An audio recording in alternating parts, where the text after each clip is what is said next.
So, conference championship Saturday is rapidly approaching, or in the Pac 12's case, conference championship Friday. And I actually like the conference championship for the Pac 12 being on Friday night because we will know one of the guaranteed spots in the college football playoff when you wake up on Saturday morning. Like it's just going to be we know whether Oregon or Washington will be in the college football playoff by late Friday night. And I think that's a nice little feature because you can argue or you can make the argument, I guess, that there is that will affect the way teams will play on Saturday or not. Whether Texas knows that they've got a chance to make the college football playoff or not. Whether Alabama knows they've got a chance to make college football playoff or not. Or Florida State or whoever you want to throw in there. Does it play that big of a difference? No, because I don't think you need to get up for, a college football conference championship game with the chance to make the college football playoff on the line. I don't think that there are teams that are looking for that kind of motivation that are like, oh my gosh, I don't know if we're going to be able to motivate our guys. Like it's not something that anybody is really questioning or thinking about throughout the college football preparations for a college football conference championship game.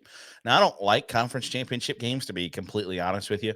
I think they're an arbitrary, unneeded, almost exhibition that basically the conferences just use to get more money out of their TV partners, ticket sales, and Dr. Pepper.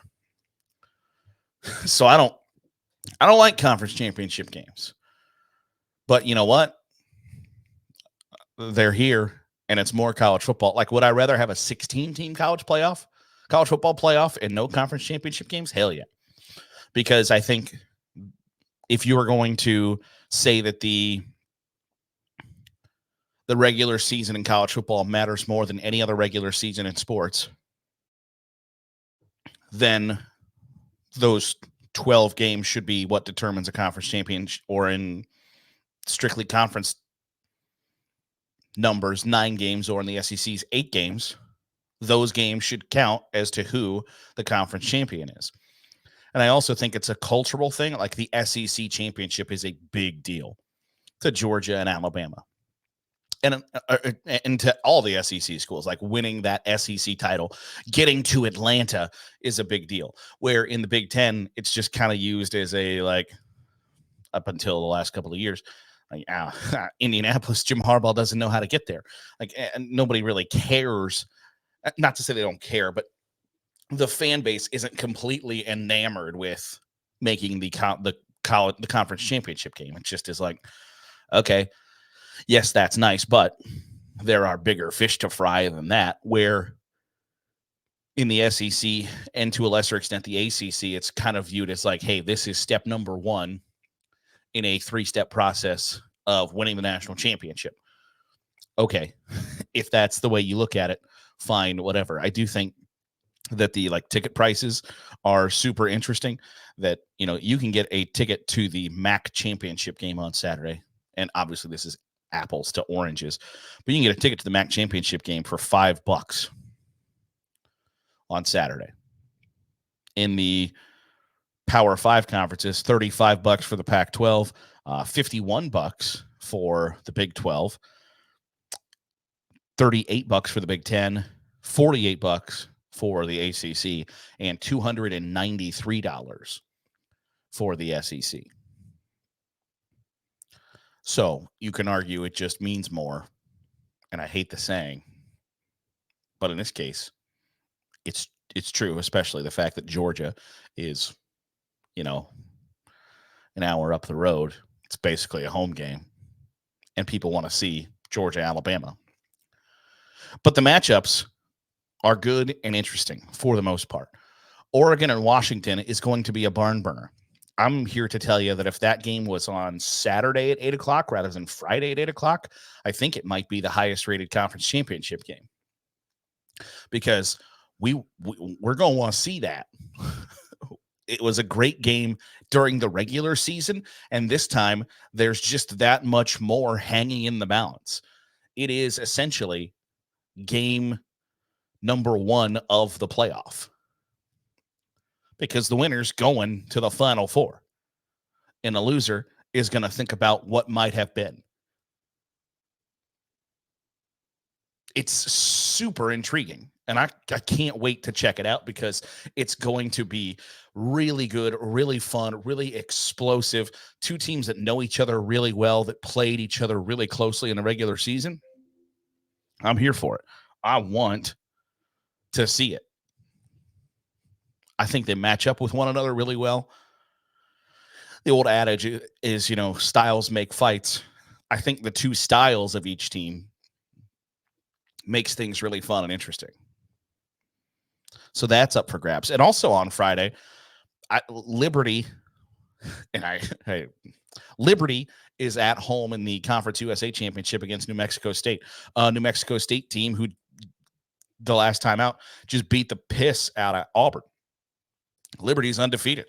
Liberty's playing for a potential spot in the group of 5 in the New Year's 6. If Tulane doesn't beat SMU, Liberty is going to be the group of 5 representative at 13-0 and play probably Penn State in the Fiesta Bowl or something, like the Cotton Bowl or whatever. Like Liberty's playing for a lot on Friday night too. But New Mexico State's no slouch. They're 10-3. And their losses are at Hawaii. Not an easy place to play. They lost at UMass week number 1 in a tough game, and then they lost to Liberty. There's a lot riding on Friday night. On Saturday, Oklahoma State is at Texas. Not the matchup that I think people wanted. I think, truth be told, you wanted, and I'm sure the Big 12 will tell you, hey, we wanted OU Texas in the Big 12 championship game one last time because, like Oregon Washington, rivalry game, big time matchup that was a down to the wire affair the last time they played. Now, I would take Texas. I guess if I'm making picks, Oregon Washington is really difficult for me because I think Oregon is the better team. And I think Washington might be the better coach team. And that's a difference, especially when it comes to a conference championship game. I think Oregon should win. I'm having a difficult time picking against Washington, but I think Oregon is really good. Now, their fan base doesn't think I think that after my video last week about how are these guys ranked number 6. And I think that comment still holds. Like your marquee win is Oregon State compared to Texas. Texas has a win over Alabama. Alabama has wins over LSU and Ole Miss, and Ohio State has wins over Notre Dame and Penn State, and Oregon has wins over Oregon State and Utah. Okay. I think Oregon's really good, but their resume is not. And I think those two things are separate. And whether Oregon fans believe that or can understand that, I don't know. But I'm going to take the Ducks in a tight one. And I think it's either Oregon wins close or Washington blows their doors off. I don't see that as being Washington winning a close game. I see it as Washington winning like a 49-21 game that makes them the number 3 seed in the playoff and makes Georgia or Michigan shaking in their boots that they got to play them, or Oregon wins a really tough, hard-fought, even matchup. So I'm going to take the Ducks in what I think is going to be a tight game. I think Texas has no problems with Oklahoma State. And it feels like almost a traditional Texas letdown that they haven't really had this year. Now, you could argue that they have had those letdowns. They've just fought through those letdowns to get victories. Iowa State, Kansas State. Texas has not had as easy of a road. TCU, I think they struggle with. Texas has not had an easy road to the college football championship, conference championship weekend.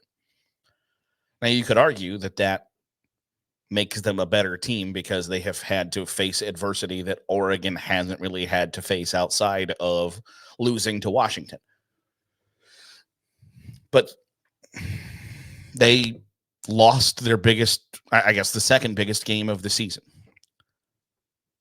The second most difficult matchup. Playing Oklahoma is their biggest game of the season, and they lost. And I don't think that's a traditional letdown by any means. You lost a rivalry game at a neutral site by 4 points. That's not a like, oh my gosh, we lost to somebody we had no business losing to. But that's what a loss to Oklahoma State in the conference championship game would be for Texas. So it feels like they are ripe for that. But I just think Oklahoma State is outmatched in that regard. I just don't think that they have the firepower to compete with Texas in this situation. And I think they've been weirdly streaky at times, that when you they got their asses kicked by South Alabama. They got their asses kicked by UCF. When they are off, they are off. They're in the conference championship game. They lost 45-3 to UCF, and UCF is 6-6. They lost 34-27 at Iowa State. Iowa State finished 7-5. They lost 33-7 to South Alabama. I mean, they've got nice wins. They beat Oklahoma. They beat Kansas. But their losses are really not good. They lost to South Alabama 6-6. They lost to UCF 6-6. They lost to Iowa State 7-5. I just think Texas has too much firepower, and there's too much at stake for them to get a slip up in that scenario. So that is Saturday at noon Eastern on ABC. I guess I should have mentioned Oregon, Washington, 8 p.m. on ABC Eastern, Friday night. 4 o'clock Eastern, Saturday, Georgia, Alabama. It is a trendy pick to pick the Crimson Tide. And the argument is they are playing as hot as anyone coming down the stretch. My argument is you needed a 4th and 31 to beat a team that got their asses handed to them by New Mexico State the week before. I don't know that. Nonetheless, rivalry games, the same thing as Texas and Oklahoma. It's a rivalry game. And so Auburn's going to give you their best shot. But Auburn was not good and took Bama to the wire. To then turn around and take on the 2-time reigning, haven't lost a game since Donald Trump was president, Georgia Bulldogs, I think is a tall task. It's essentially a home game for Georgia. I think Michigan's the best team in the country. And I don't think it's particularly close. Now, I think Michigan, like Texas, is ripe for a letdown game where you just look around, and I've said this before, that Michigan loses one game a year where it's basically from Jim Harbaugh's arrogance. And I think last year, that game came against TCU in a tough spot. There are people who believe that Georgia is far and away the best team in the country, and I don't think there is a far and away the best team in the country. I think Michigan is the best team in the country, but I think Georgia can at times play like the best team in the country and can look like the best team in the country, and I think they do that against Alabama. I don't think it's close. I think Georgia wins by 10, 14. I think Alabama's the last team that can make the college football playoff, and that's by leapfrogging and getting a win over Georgia. I just don't see that happening. Give me the Bulldogs somewhat comfortably. I think Michigan-Iowa is a not great matchup for Michigan, and I don't think that matters. I think Iowa stylistically matches up with Michigan really well. And I've come to appreciate the way Iowa plays football. I don't necessarily like it, but I can understand it, that it's not pretty, and they've got to do it the only way they can do it, and that is our offense is not going to outscore your offense. It's just not going to do it. Our offense stinks. But if we can keep your offense in check with our defense, can our defense outscore your defense? Is essentially, can our defense and special teams outscore your offense? It's not the way the game of football should be played in 2023. You know, like we've advanced past the forward pass, but they know who they are and what they are. And I give them a lot of credit because it takes a lot to admit that, like, hey, we are really not good in this aspect of the game. Now, that aspect of the game is essentially 2/3 of college football, but they're not good at it. And so instead of pretending like they are, they just say, all right, if we can exist long enough offensively to put together like 2 first downs to give our defense a rest, and if every once in a while we can bust a play for a touchdown or set us up into field goal range, or best case scenario, our defense gives us a short field via a 3 and out or a turnover, that's our path to victory. It's not a pretty path to victory by any stretch of the imagination, but it is a path to victory. I just don't think it happens against Michigan. I don't think Iowa can slow down Michigan's offense enough to get the win. But it's not a pretty game by any stretch of the imagination. Nobody is going to view that contest and be like, man, they play great football in the Big Ten. I just think that's a reality of the situation. But I think Michigan comes out with one of those like 26-9 rock'em sock'em, grind it out. It wasn't pretty, but it's a win victory. So give me the Wolverines. And the final matchup is maybe the one that has the most writing on it.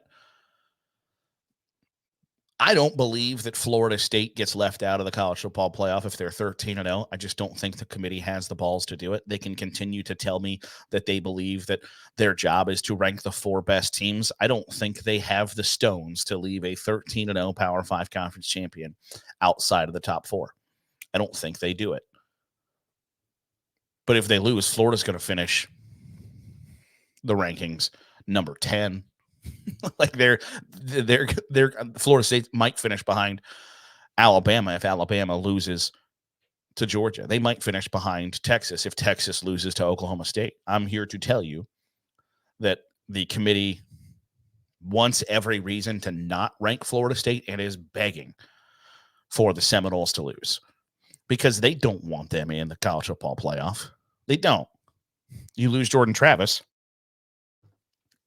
it's a drastically different team. And that's okay to say. It's truth. It's reality.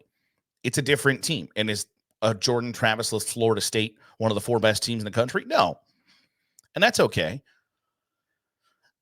But if your job, and you say your job over and over and over again, is to rank the 4 best teams in the country, that's not rank the 4 best records, not rank the 4 best resumes. It's the 4 best teams. A Jordan Travis-less Florida State is not one of the 4 best teams. And the committee is hoping and praying that Louisville beats Florida State on Saturday night. I just don't think it's going to happen. I think Louisville is still, I don't think they're good. That's not fair. I don't think they're great. I think they are good enough to play the way that they did through the ACC schedule. And they got a nice win. They got a win over Notre Dame. They've got a bad loss to Pitt. They got a bad loss to Kentucky. They beat Duke when Duke was still in the top 25. At times, they have been very good, and at times, they have been not good. I just don't foresee Saturday being good enough to beat Florida State. So, my predictions for the weekend: Oregon beats Washington, Texas beats Oklahoma State, Georgia beats Alabama, Michigan beats Iowa, Florida State beats Michigan, which means your 1 through 4 is number 1 Georgia, number 2 Michigan, number, I think, 3 Oregon, and number 4 Florida State. Even with Florida State being undefeated and Oregon having a 1 loss, I think that there is enough there for the committee to say, we're putting the 13-0 champ in, and we're putting them up against the number one team in the country because we don't believe that they belong. And so, as sort of a punishment, we don't believe you belong. Therefore, we're going to put you up against the juggernaut. And if you win and prove us wrong, oh well, we still win because a lot of people are going to be watching. That's just how I think they view it. I think Texas is on the outside looking in a lot of scenarios. And I think that sucks because their one loss is to a pretty good team in a rivalry game at a neutral site by 4 points. But this has just been one of those years in college football where there wasn't the marquee upset to take somebody out of the running in the top 8. I mean, when you look at the top 8, number 6 lost to number 2, number 5 lost to number 3, and number 8 lost to number 7. Those are the losses in the top 8. So that's a tough spot to be in as a committee, as, hey, we've only got 4 slots, when the losses in the top 8 teams are 5 lost to 3, 6 lost to 2, and 8 lost to 7. That's a hell of a spot to be in. But that's the reality of the situation. And I think it's tough for Texas because are they one of the 4 best teams in the country? You can argue that. I think pretty strongly and have a really strong case there, especially compared to a Florida State team without Jordan Travis. I don't think the committee has the stones to say, sorry, Florida State, you've won every game. You did everything that we asked you to, but we can't put you in the Final Four. I just don't think they have the balls to do it. So that's my college football playoff predictions going into Sunday. We'll be with you on Sunday after the rankings are released. We'll recap them. We'll debate them. We'll dispute them. We'll speculate about the reasonings and all those things. And that's what makes college football fun. So we'll do that on Sunday here on the Daily Huddle with Saturday Glory. Appreciate you making us a part of your day, however it is, wherever it is you're doing so. Again, back at it on Sunday. If you're watching on YouTube, hit the subscribe button. Make sure you're getting all the great college football content we're pumping out here at Saturday Glory. If you are listening on the podcast, drop a 5-star review. It goes a long way in helping out the channel. Appreciate it. See you on Sunday, where we'll have official rankings for the college football playoff here on Saturday Glory.